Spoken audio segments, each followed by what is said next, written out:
Frank. How you doing, Nick? It's all great. Welcome. Need to talk to you. Great, come on. Hey, y'all, everybody get out. Let's go. Come on. Everybody, let's go. Hurry up. Sit, my brother. Mode 1. Taking you talk to Charlie. Guess you want to hear more about my black coalition? Let me explain it to you. No, I'm all right. That's not what I came here for, Nick. Yeah, everybody's good, Nick. You know, everybody's happy. Charlie, Baz, the Italians, you know, Johnny Lowe. Everybody's happy except you. I'm happy, Frank. You happy? Really? Or maybe I'm the one with a problem.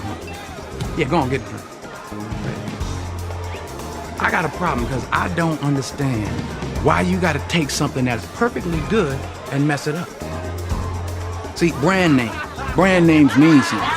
You understand? Shut the fuck up! Go ahead, Frank. I'm sorry about that bullshit. Blue Magic. That's a brand name.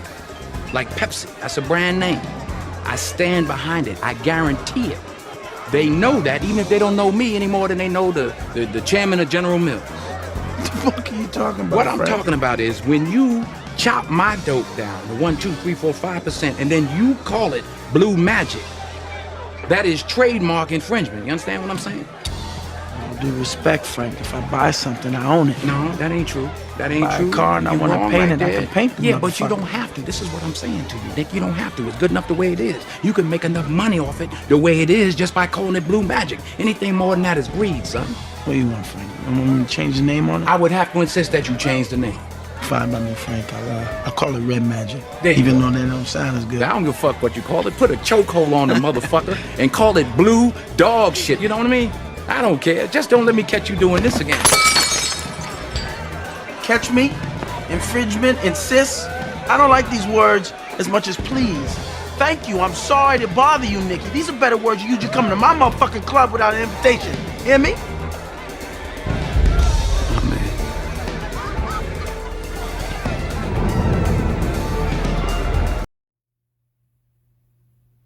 Now, happy Saturday to you. First off, I actually, in about a little over an hour, I have a Patreon live stream. So if you're a $10 or a higher Patreon subscriber, I'll be doing a Patreon live stream at 11:30, approximately 11:30 a.m. Eastern Time, approximately 11:30 a.m. Eastern Time.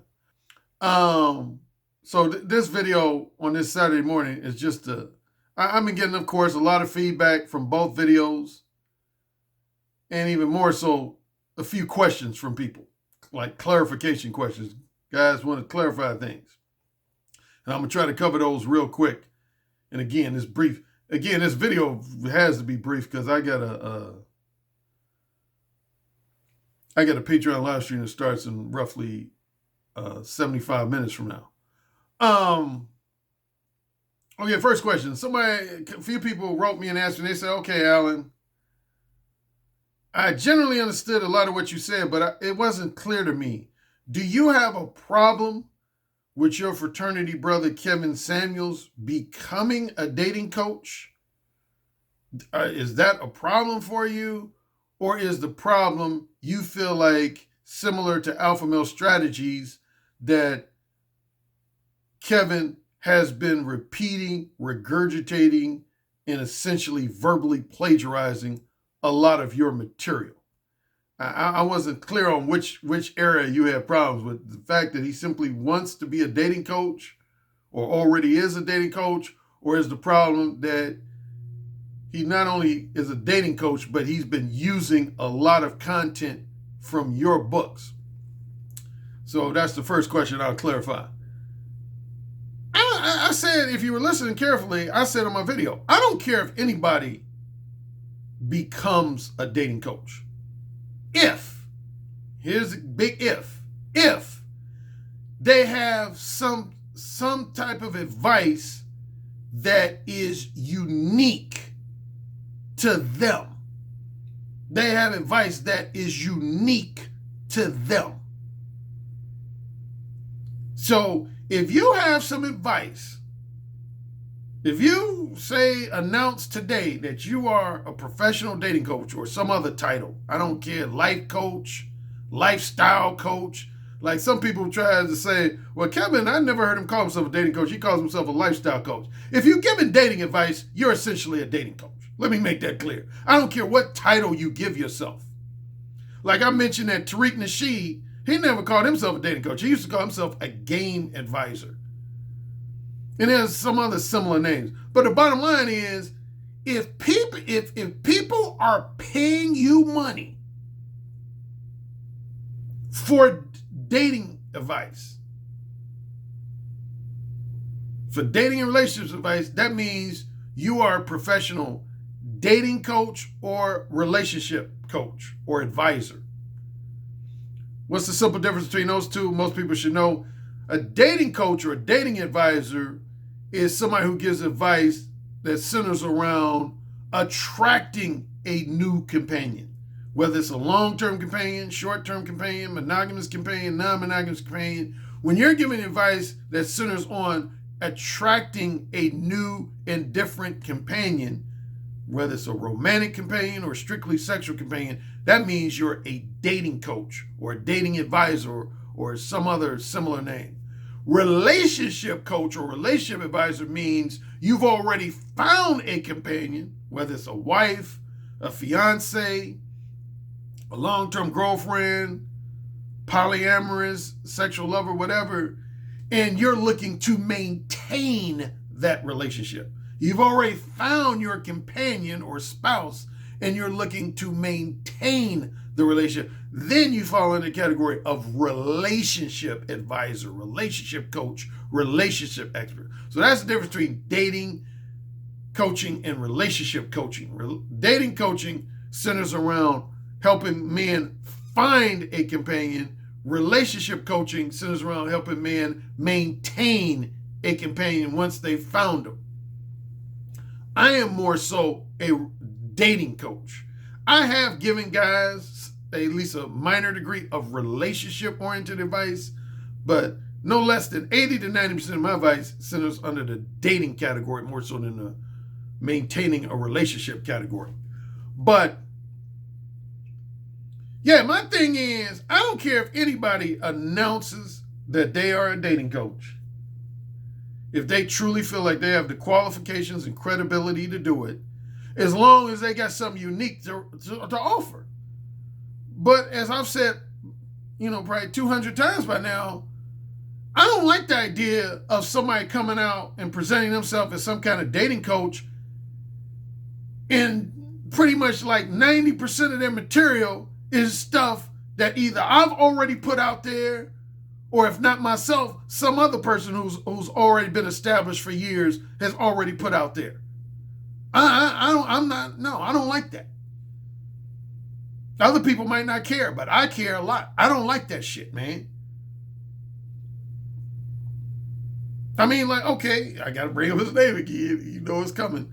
Alpha Male Strategy. Somebody asked me in my comment section, they said, somebody was like, Alan, I don't remember, I don't have it in front of me, but he said something like, Alan, I think it's kind of unfair that you keep repeatedly attacking Alpha Male Strategies, because I know for a fact that Alpha Male Strategies a lot of times has given you what you call proper credit attribution. I've heard him give you, and somebody said that when Gab was interviewing me the other night. Somebody in the chat room said, Alan, I don't know if you know, but actually Alpha Male Strategies has given you proper credit attribution for a lot of the stuff that he's borrowed from you.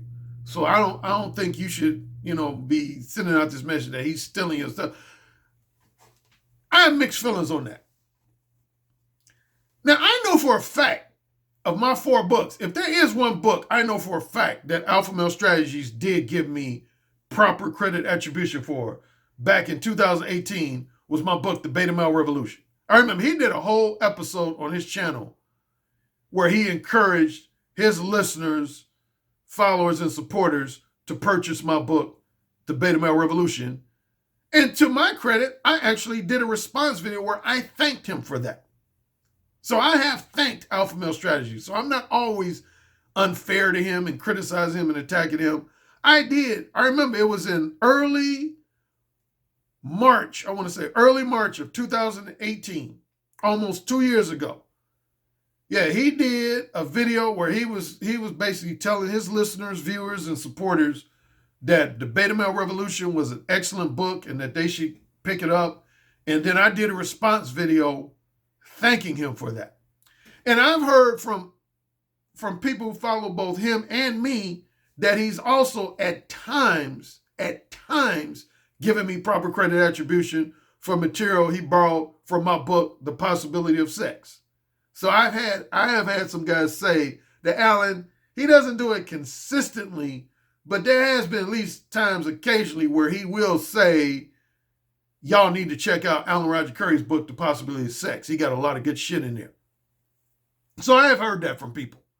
So for those instances where he has given me proper credit attribution, I will publicly say, thank you, Alpha Male Strategies. I appreciate it. Thank you. I appreciate it. But there's other times when I feel like he hasn't given me proper credit attribution, particularly in regard to The Possibility of Sex. So that's why I say I have mixed feelings. For the times he has, I say thank you to Alpha Male Strategies. For the times he hasn't, of course, I have a frown face. But again, my main point is, I don't like the idea of people just coming out on doing a bunch of YouTube videos, doing a bunch of audio podcasts, or even coming out with an ebook or a paperback. And when you read it, you see that it's just essentially recycled shit.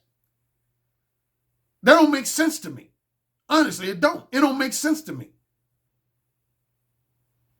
And particularly, I don't like, I'm going to say it again, I don't like the idea, particularly when it comes to my stuff, I don't like people trying to make money off of my unique concepts, my unique terminology, my unique archetypes. Again, the one person I call out by name, if nobody else, is Sasha Day. He did that. I had guys between 2014 and roughly 2017, I had a bunch of guys that were coming to me for Skype consultations. And when people come to me for Skype consultations, I will always ask them, how did you first find out about me? How did you first find out about me and or my books? And they'll tell me. Like speaking of Alpha Male Strategies, I've had guys say, they'll say, well, actually, I was first following Alpha Male Strategies, then I heard him mention your name. And then I started checking out your books. But yeah, I happened a lot between roughly 2014 and 2017. A lot of guys were coming to me, and when I would ask them, how did you first find out about me? They would say, oh, Sasha Day. And I would say, oh, really? And a lot of them went on to get into more detail. They would basically say, Alan, the reason I came to you is because I was doing multiple Skype consultations with Sasha Day, but he spent probably at least 40 to 50% of the consultation talking about your stuff. And I basically got to a point where I was like, why do I want to pay money to listen to Sasha Day tell me about Alan Roger Currie's concepts and principles and philosophies when I can just go to Alan Roger Currie himself? I had literally dozens, if not almost hundreds of guys tell me that. They basically said they got to the point where they was like, it's no point in me continuing with Sasha Day if half of his consultation sessions is going to sit around Alan Roger Currie stuff. See, that shows me that he was trying to make money off of my shit. And see, I have issues with that, man. I have major issues with that. I ain't gonna get into too much detail, but I literally I threatened Sasha Day. I ain't gonna go into more details on what the specific way I threatened him, but it got to a point where I threatened him, man. I ain't necessarily talking about in a legal manner either. Hint, hint, wink, wink. That's why we fell out in early 2015. I don't like the idea, dude. I take my brand serious. Like real serious. Like, putting it bluntly, kill a motherfucker serious. That's how serious I take my brand. Now, going back to Kevin. Again, the main question was, Alan, do you have a problem with him becoming a dating coach? Or is your issue with him that you feel like he's basically in one way or another trying to steal your material? I've never observed him doing an email consultation with a client. I've never observed him doing a Skype or telephone consultation with a client. Well, technically I did when I watched his live stream. He was talking to somebody. And I've never witnessed him doing a one-on-one face-to-face coaching session. So I wouldn't know unless the client he's working with was to tell me he was. So as far as him repeating, regurgitating, or verbally plagiarizing my material, at this point, I wouldn't know. He might have, he might not. But my issue in part 1 of my last video was simply this. And this is what I talked about on Gab's interview. I don't understand why people are always trying to collaborate with me, particularly if they're essentially trying to do the same thing as me. I don't understand that. Seriously, for the life of me, I don't. I know a lot of other people, I've seen a lot of other people do it. You know, like, for example, Steeda Dean Williams and Mr. Lucario had an ongoing collaboration where they would both be on the video giving guys advice and stuff. If that's what they want to do, that's what they want to do, man. But, you know, I always bring up Tony Robbins when I talk about self-help gurus. You ain't never seen Tony Robbins collaborate with somebody who was essentially just like him. I've never seen Tony Robbins or any other major self-help guru collaborate with somebody who was essentially trying to be just like them or doing the same thing as them. Now, here's what I have seen Tony Robbins do. He'll collaborate with people who have a really specifically different area of expertise than him. Like, I remember one time I was listening to Tony Robbins, and he collaborated with this woman who was an expert on house mortgages, on mortgage loans and stuff. And basically Tony Robbins was like, you know, that's not my area of expertise. So that's why he was collaborating with her. He had this woman giving his clients and followers advice on good mortgage loans versus bad mortgage loans, because that was her specific area of expertise. So see, like with Kevin, here would be an ideal collaboration with, say, using Kevin as example. Kevin knows a lot about men's clothing and men's cologne. I don't touch on that when I work with clients. I don't touch on stuff like clothing or cologne except on a very minimal level. On a very minimal level.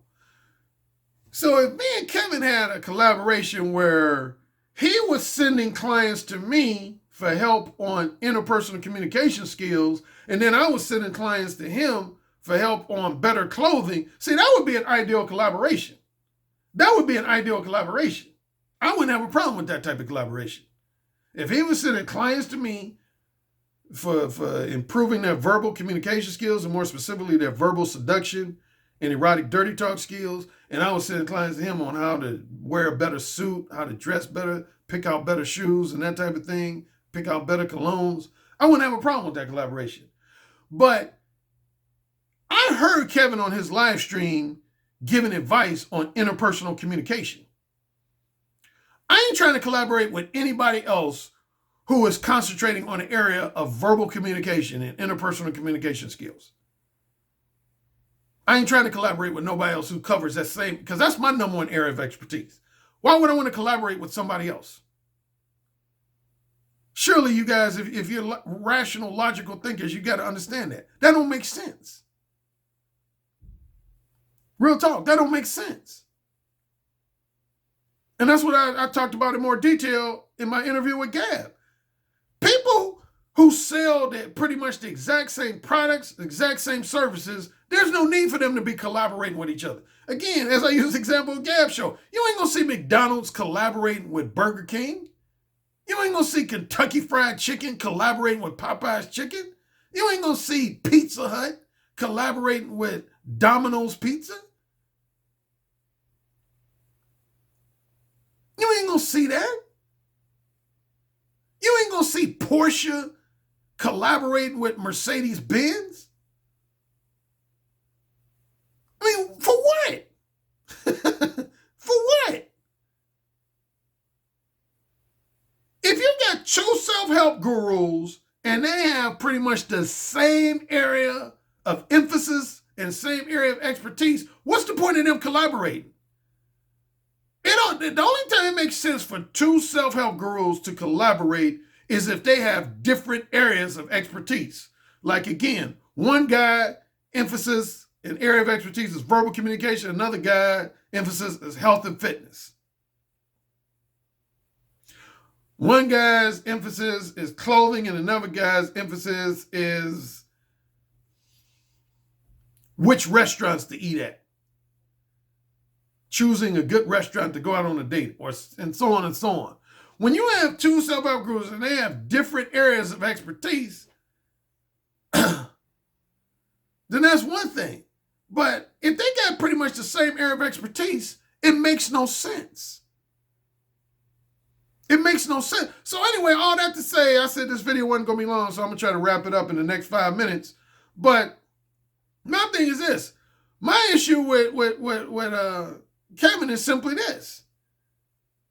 If you essentially operating as a dating coach and giving guys dating advice, particularly you giving guys advice on interpersonal communication skills, why you texting me and writing me emails asking me to collaborate with you? Why? Why are you looking to collaborate with me? Other than the clout chase. Why are you looking to collaborate with me? You know, since I've been a coach, I can say this. In fact, I think I said this when I was on Gab's show the other night. Since I first became a book author and dating coach, I have never reached out to another dating coach, another dating advisor, and tried to collaborate with them. Never, ever. Not even one time. Anytime you've ever seen a collaboration between me and another dating coach, it's because that dating coach initiated the collaboration with me. I did not initiate it with them. They initiated with me. I have never sought to collaborate with another dating coach, particularly if I felt like they were basically covering a lot of the same areas that I was covering. The only people I've tried to collaborate with is event organizers, like Anthony Johnson, who's an event organizer for the 21 convention. I've sought to collaborate with, Sasha, for example. When I first collaborated with Sasha, he was not a dating coach himself. He was an event organizer. He was an event organizer. That's why him and David X fell out. If people who keep up with me for a long time, they know that. That's why him and dating coach David X fell out. Sasha and David X fell out. See, that's what David X had a problem with. Because, see, when Sasha first collaborated with me and David X for the Direct Dating Summit in London, he didn't market himself as a dating coach. He marketed himself as an event organizer. Like when I collaborated with O'Shea Duke Jackson, it was because he was running a website called the Negro Manosphere, and he invited me to write articles that he was going to pay me for, and I felt like that would give my work more exposure. But I don't seek to collaborate with other dating advice givers and other relationship advice givers. Generally, I don't see the point. I really don't. I don't see the point in that. Again, unless y'all got two different areas of emphasis, two different areas of expertise. But if somebody got pretty much the same area of emphasis that I do, the same area of expertise that I do, why the fuck I want to collaborate with them for? That don't even make sense to me. That don't even make sense. But yeah, I've never reached out. The only people I've ever reached out where I was the first one to reach out to somebody for a potential collaboration is for a person to help me gain more exposure. Gain more exposure. Gain more exposure. That's the only people I've ever initiated a collaboration with, is when somebody was going to help me gain more exposure. If you can't offer me a situation where you either going to put a huge amount of money in my pocket, like minimum $10,000, like I will admit, when I collaborated with Sasha Daygame, I probably earned somewhere between $10,000 to about $13,000 from my collaboration with him. So financially, you can say it was reasonably worthwhile. But if you're not offering a collaboration where at minimum I'm gonna earn a huge amount of money, I'd say a minimum of like $10,000, and or if not money, you're gonna introduce me to a totally new and different audience. In other words, you're gonna increase my amount of exposure. If the collaboration you're proposing to me is not falling in one of them two categories, I don't have no need for you. Ain't nothing you can do. You have nothing to offer me. If you're not offering me big money or offer me more widespread exposure, like Anthony Johnson, who organized 21 convention. He gave me a wider degree of exposure. Me collaborating with him resulted in me gaining more exposure. Same with Sasha. I will give Sasha that compliment. Even though I've criticized him a lot, I'll give him this compliment. Sasha Daygame was the first person to give me a lot of widespread international exposure. So I will give Sasha Daygame that credit, if nothing else. He helped with two things. He helped put some money in my pocket. I did benefit from him financially to the tune of about somewhere between $10,000 to about $13,000. And secondly, he helped my international profile blow up. I gained a lot of international fans because of Sasha Daygame. That's the main two things I look for if I'm looking for a collaboration. Is either a significant amount of money in my pocket and or significantly more exposure. If you can't offer me one of those two things, if not both, you ain't got shit for me. You ain't got shit for me. That's why when I first got on YouTube, I said, I'm a lone wolf. I remember saying that. In one of my early videos, I said, I am a lone wolf. I don't look to collaborate with other motherfuckers, particularly other dating coaches. My attitude is you do your thing, I do my thing. And when you do your thing, don't be trying to copy my shit. Period. What was another question that was posed? Okay, so that's all I really have to talk. Oh, one other thing to do with part one of my video was somebody, I talked about this on Gab's show, and I'm going to just say it real briefly one more time. I didn't have too many guys do this, but I had at least a handful of guys, specifically black men, write me comments like, hey, Alan, with all due respect to you, man, and your book Mode 1, man, technically, I was direct before I was using direct verbal game before I even found out about Mode 1 or before I even heard of you, man, because my uncle Leroy told me about direct verbal game, or my cousin JJ told me about direct verbal game, or this dude on the basketball court about 12 years ago was talking about, you know, the pros of benefits of direct verbal game. I don't give a fuck. I don't know how many different ways I got to say, I don't give a fuck. I don't care about your uncle telling you about some aspect of direct verbal game or some dude on the basketball court or whatever. I don't give a fuck. I was dropping direct verbal game on the Oprah Winfrey Show in 1987. Was your uncle doing that on the Oprah Winfrey Show before me? No. Did your uncle came out with a copyrighted published book before me? No. So don't tell me those little anecdotal stories about my cousin, my uncle, my best friend, my partner on the back. I don't give a fuck. If you ain't telling me about a book that was copyrighted and published before mine, I'm deaf ears.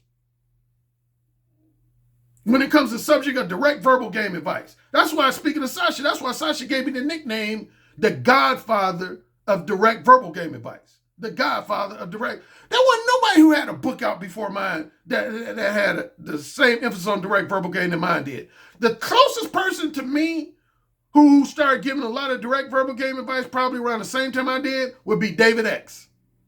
David X is probably the one other dating coach that was giving direct verbal game in a major way around the same time as me. Because he came out with an ebook, I think in the late 90s, around the same time I came out with my ebook called Relentless. But unless you can tell me about somebody who got an ebook, paperback, or hardcover that really emphasized direct verbal game and verbal seduction and erotic dirty talk in the same way my book does, that was copyrighted before mine, published before mine, I don't want to hear your stories. Got that? I don't want to hear your stories, man. I wrote my first draft of Mode 1 in 1990. Again, I was if only for about 60 seconds, I was dropping direct verbal game on the Oprah Winfrey Show in 1987. Now on to part 2 of my last video. And this is where I'll wrap up. I didn't really get that many questions related to that, but I had a couple people write me. They were respectful disagreements, but they basically said, Alan, I think you were a little too hard on Mamiya Obsidian Ali. I think Mumia Obsidian Ali's book is going to more concentrate on black men's interactions with black women just in a socio-political manner. A socio-political manner. Meaning basically outside of the bedroom. He ain't going to just be tackling how black men and black women relate to each other on a purely sexual level, on a purely romantic level. He's going to be more so addressing the problems and challenges that black men have dealing with black women, more so on a social, non-sexual, socio-political manner. Well, if that's the case, I have no problem with Obsidian. If that's the case, I have no problem with that. If that's the case, I have no problem with that. But I heard him being interviewed by Gab, and he said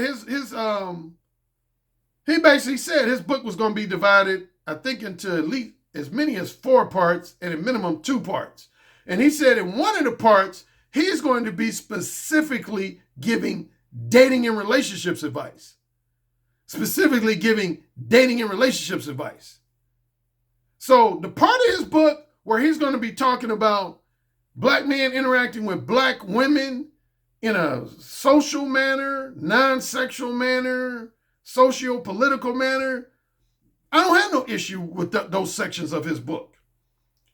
But he did say he was going to have one part that was going to solely emphasize giving black men dating relationships advice. And my question for that section is, what advice can you give to single heterosexual black men that I haven't already given?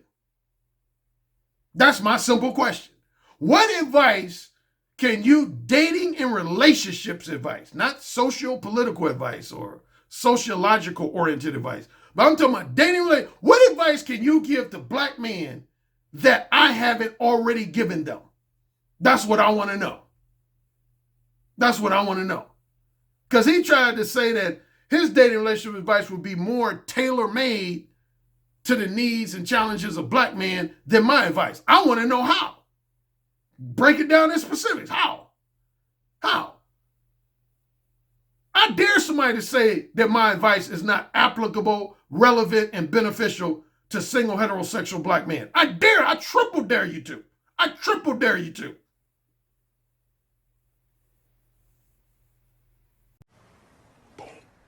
Got to do my live stream. Peace.